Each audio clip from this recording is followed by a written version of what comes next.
That morning, Kai and his mother sat together at the breakfast table, eating in silence. Glancing at Kai, she asked how his music was going. Without looking at her, Kai replied that he was taking a break and would start working on an album soon. His mother smiled and nodded, then tried to keep the conversation going. She said that once he hosted a concert, he should invite her. She wanted to see him perform. Kai remained quiet, his expression detached. Finally, he looked at her and asked when she was leaving, noting that he thought she already had another family who might be worried about her. His mother grabbed a glass of water and downed it before responding. She said she would only leave after fulfilling one thing.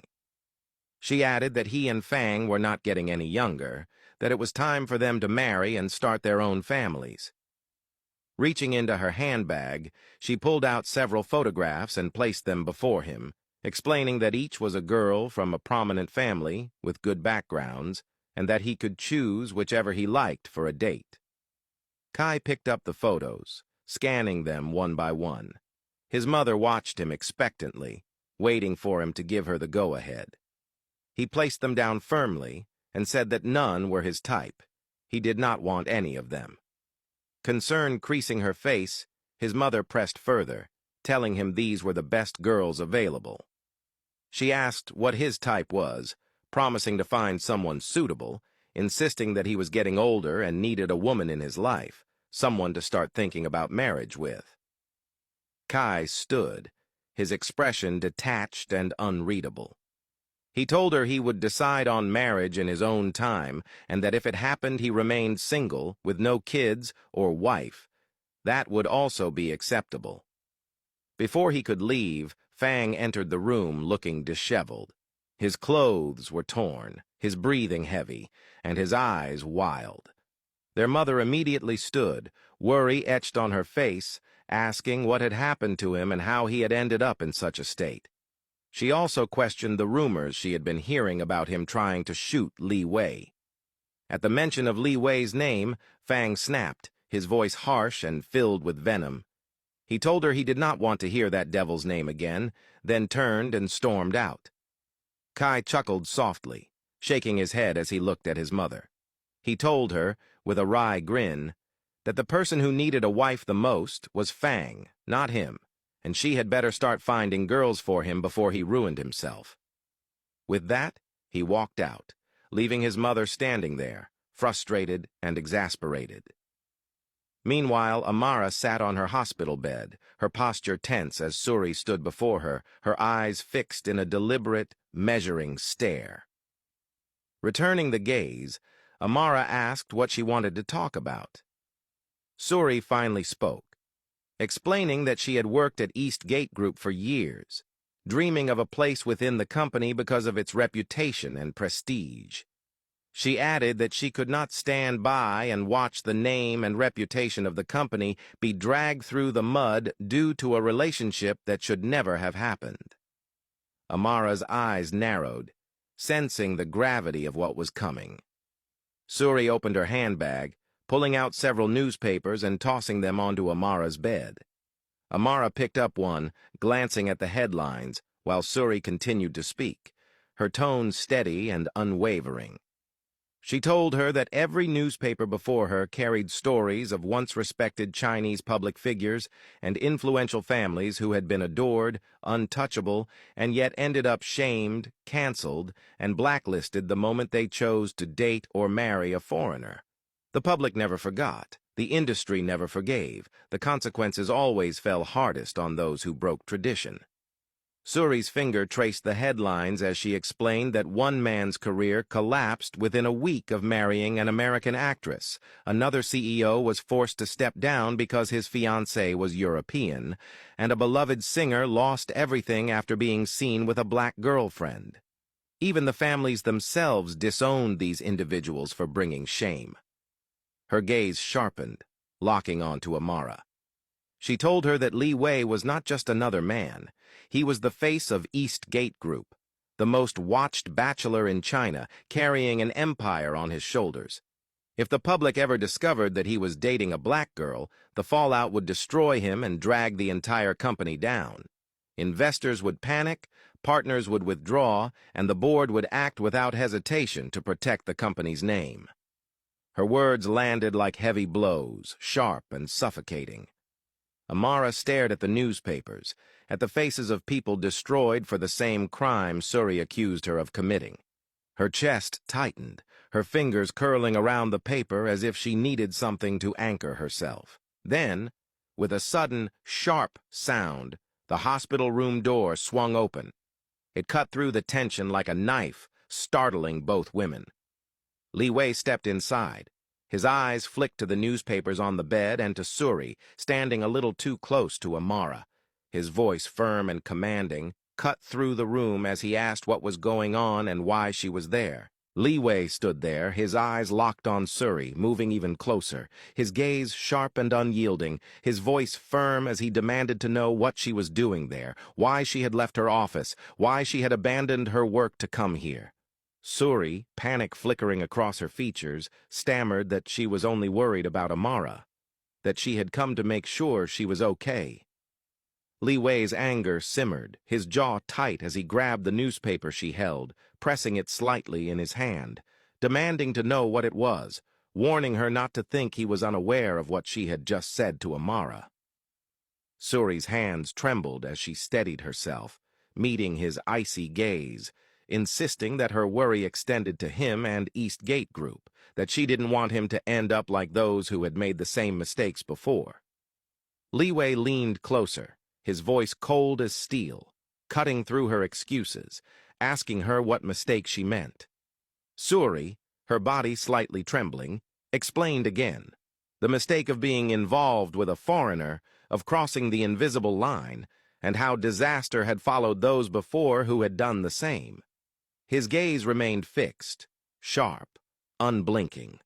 Liwei reminded her in no uncertain terms that he had warned her countless times to stay out of his personal life, to focus on her work, yet she continued to meddle, repeating the same mistake over and over. His voice carried the weight of authority as he ordered her to apologize to Amara, gather her things, and leave. Without hesitation, Suri turned to Amara, her words hurried, an apology spilling out for her comments, admitting she had been wrong. Amara, calm but wary, accepted her apology. Suri snatched up the newspapers and rushed out, leaving Liwei standing there, the tension in the room thick, the air vibrating with his presence. Immediately, Liwei moved to Amara's side, his eyes scanning her face, concern etched into every line. He asked how she was, if she was feeling okay. Amara's lips curved into a small smile, assuring him that she was fine, that Ming had taken good care of her. But worry quickly returned as her eyes searched his, asking about Suri's words, questioning whether any of it was true. Liwei nodded, confirming in silence. Amara's brow furrowed deeper, panic fluttering in her chest. She pressed, her voice soft, asking if people discovering their relationship would put him in the same danger, the same impossible position Suri had described. Liwei took her hands gently, his eyes locking onto hers with a quiet intensity that silenced her fears. He reassured her that she need not worry, that she was stuck with him for the rest of her life, that nothing, no one, could separate them. He pulled her into his arms, his lips brushing her forehead, a kiss that carried promise, protection, and unyielding devotion. The moment softened. Their bodies nestled together, a quiet refuge from the world outside. But before the intimacy could settle completely, the little boy burst into the room, running toward them, his small voice demanding a hug.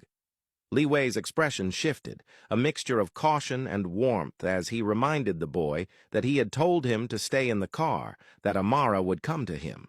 The boy, undeterred, insisted that he only wanted to see Amara. Amara scooped him up into her arms, hugging him tightly, her joy apparent as she whispered how much she had missed him. The boy, looking up at Liwei, called him Uncle Liwei, and pleaded with her to ask Liwei not to take him back to his grandmother's house. Conflicted, Amara glanced at Liwei, questioning if he had already taken the boy there. Liwei, calm but firm, confirmed that he had, explaining that he had no choice, worried that keeping the boy without consent could get them in trouble. He emphasized that authorities needed to be involved soon, that the boy could not stay with them indefinitely. The boy shook his head violently, refusing to leave Amara's side, insisting he wanted to stay with her forever and ever. Liwei's eyes softened slightly, yet his tone remained commanding as he explained to the boy that Amara was his wife and princess, that he was the one meant to stay with her forever, teasing the boy that he would not allow him to steal his woman. Amara laughed softly, calling him babe, teasing him that he was scaring the child. Amara looked at the boy and asked him if he wanted to go see his sister. The boy nodded, a bright smile spreading across his face.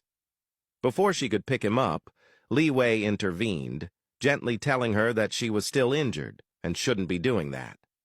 He carried the boy instead, and with that, they all walked out together, the boy beaming as Amara stayed close. Amara and Liwei made their way into May and James's daughter's hospital room. The moment the little boy saw her, he bolted toward the bed, his small feet moving as if propelled by pure joy. He reached her side, calling out with excitement, his face lighting up at the sight of her. He looked at Amara, his voice filled with worry and hope, asking if his sister was going to be okay, if she was going to wake up. Amara smiled gently, her hand resting on his shoulder, reassuring him that soon he would be with his sister. Together, Amara and Liwei moved closer, observing the girl intently. Amara's lips curved into a soft smile as she turned to Liwei, her eyes bright with hope, and told him that the girl seemed to be improving just as Ming had said. Her complexion was better, her skin warmer, and there was a quiet vitality slowly returning to her, a sign that life was coming back. Liwei simply nodded, his gaze lingering on Amara. He thought about her, how incredibly soft and compassionate she truly was. First, she had taken in the son of the people who had wanted to harm her and destroy her life, and now she found joy in seeing their daughter slowly regain her strength. It was something he could never do, no matter the reward offered. Glancing at his watch, Liwei shifted his attention back to Amara, his voice calm but firm as he reminded her that she needed to rest. She had not yet fully recovered, he explained, and they could return to see the girl once she was stronger, once she was fully ready. Amara nodded, accepting his guidance, and turned to the little boy. She gently told him that it was time to leave, promising they would return to see his sister soon, when she would be awake and alert. But just as they began to leave, the girl's hand shot out, grasping the little boy's hand. Her lips moved in a soft whisper, calling out, "Bao Bao," his name, over and over. All eyes turned to her in astonishment. The little boy ran back to her side, standing as close as he could, trying desperately to wake her, but she remained unconscious, able only to whisper his name. At that moment, Ming walked in, his presence calm but authoritative. He immediately approached the girl and began examining her. Amara's eyes, wide with concern, searched his face as she asked if the girl was going to be okay. Ming, still focused on the girl, explained that her ability to speak was a positive sign. Her consciousness was slowly returning, but that she would still need continued treatment until she was fully recovered.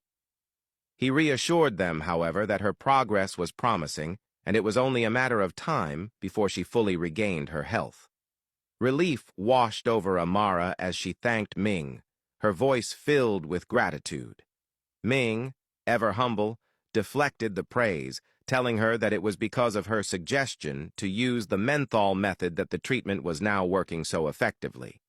He added that he needed to continue his examination, and that they could always return the following day to check on her progress. Taking Bao Bao's hand, Amara led him out, with Liwei walking silently behind, ever vigilant. Meanwhile, Yan sat in her room with her friend. Her friend pulled out her cell phone, leaning in conspiratorially. She whispered that what she was about to show Yan could not be discussed over the phone and required Yan's personal attention. Curious but wary, Yan leaned closer. Her friend revealed pictures of Ming and Momo together on a date. Yan snatched the phone, examining each image carefully. It was undeniable. Ming and Momo were together. Her friend, eyes wide with mock concern, reminded her that Ming was supposed to be her backup, the man she would turn to if things with Liwei didn't work out. Now it seemed even her backup was slipping away. Yan's frustration flared and she threw the phone onto the bed, exclaiming that Ming wouldn't do this to her. Her friend only shrugged, noting that Ming appeared comfortable and happy with Momo, clearly interested in her. She added that Yan, once the most desired in their college friend group, was now being left behind. Yan's friend, gently touching her engagement ring, reflected that all their friends had gotten married, or were in the process, and yet she remained alone. She murmured that it was a shame things with Liwei hadn't worked out, that she had once been destined, in everyone's eyes, to be the Mrs. of East Gate Group. Yan turned to her friend, her voice laced with bitterness. She demanded to know whether she was there to mock her, to revel in her misfortune. Her failed love, and the man she had kept as a fallback now pursuing someone else. Her friend laughed lightly as she leaned closer. She reassured Yan that she wasn't mocking her. It was simply surprising that the most beautiful and sought-after girl in their group was still single. She even suggested Yan see a priest or undergo some ritual to cleanse herself of bad luck, insisting that she could not remain miserable like this. She placed an invitation card beside Yan, encouraging her to attend her engagement party before walking out, leaving Yan alone and seething. In a fit of frustration and anger, Yan grabbed the card and tore it into pieces. Meanwhile, Liwei and Amara entered the house. As they moved deeper inside, Liwei noticed the secret room ajar. Curiosity flickered across his eyes. Had he left it open? He thought back, realizing he had not. Immediately, he made his way inside. There, he found Master Shen sitting on the floor, his complexion pale, his body weak, clearly confined to the floor. Liwei froze at the sight, his mind racing as he tried to comprehend the situation, the tension in the room thick and suffocating. Liwei immediately rushed to him, his heart pounding. Standing before Master Shen, he asked if he was okay, why he looked like that, and what had happened to him, kneeling before him, his worry sharp and relentless, asking again if he was truly okay. Master Shen, clearly trying to hold back the pain that twisted through his body, forced himself to say he was fine, but Liwei's sharp eyes noticed the way he tried to hide his hand. Without hesitation, Liwei grabbed it and froze, panic clawing at him as he saw the veins blackening before his eyes.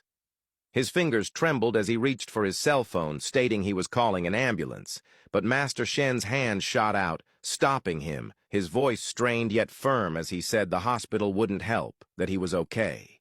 Liwei's concern spiraled, his eyes narrowing. What exactly was going on? He could see the truth in Master Shen's eyes. It wasn't fine. It never was. Master Shen's voice lowered as he instructed Liwei to lift a tile on the floor and retrieve a small hidden box.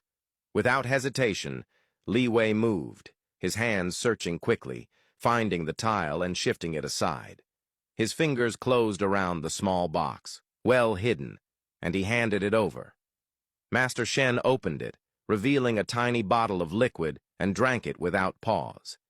Then he remained still, eyes closed, as Liwei watched him, confusion and fear twisting in his chest. Questions ran wild. Why this liquid? Why hidden beneath the floor? Why now? Moments stretched, tense and suffocating, before Master Shen's eyes opened, calm and sharp, his body unharmed.